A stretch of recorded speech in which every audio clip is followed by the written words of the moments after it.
Em Brasília, temas como o marco temporal das terras indígenas e as invasões de propriedades foram discutidos em um congresso sobre direito no agronegócio. O repórter Gustavo Schwab acompanhou e traz agora as informações na reportagem. Vamos ver. Em meio a botinas, chapéus e fivelas, terno e gravata, advogados de todo o Brasil se encontram para participar do 2º Congresso Nacional de Direito do Agro, durante a 32ª Expoabra, no Parque de Exposições da Granja do Torto, em Brasília. O evento debate e troca conhecimento sobre as questões jurídicas mais importantes para o agronegócio brasileiro. Esse congresso é muito importante justamente aqui dentro para aproximar o produtor rural do advogado, do profissional do direito, do profissional especializado em direito do agronegócio, para desmistificar essas questões e para aproximar cada vez mais e o produtor rural, o empresário do agronegócio, de todo o segmento do agro, a importância de um profissional especializado nessa área para vir a agregar. O profissional advogado, ele é um aliado do produtor rural. Um dos temas mais debatidos nos últimos meses é com relação à tese do marco temporal, considerada inconstitucional pelo Supremo Tribunal Federal.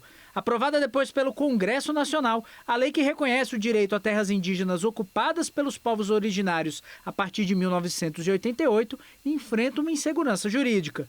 O assunto foi debatido em um dos painéis. Juridicamente, no Brasil, o que se prevalece é o que está previsto na Constituição, com relação ao direito originário dos indígenas no Brasil. Então, as terras indígenas identificadas, delimitadas pela FUNAI, elas, com essa garantia do direito originário, com essa perspectiva antropológica da delimitação desses territórios, ela precisa ser desintrusada se tiver ali alguma identificação de ocupação.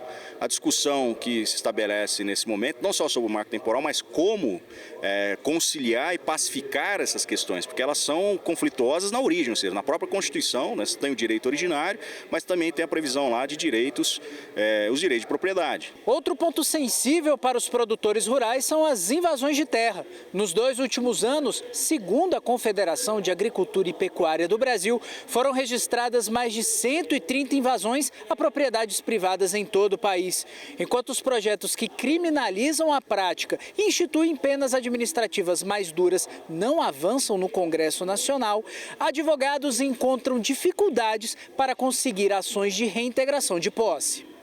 O problema histórico da regulação fundiária no Brasil, ele se dá principalmente pela inércia do Estado de não ter organizado e promovido uma ocupação ordenada do seu território. Se a gente partir do princípio de que toda a terra no Brasil, ela originalmente é pública, então o Estado brasileiro, claro que desde a coroa, depois do Estado brasileiro, o Brasil República, com os governos estaduais deveriam ter arrecadado essas terras ao seu patrimônio, historicamente destinado para as pessoas que pretendem usar e produzir nesse território.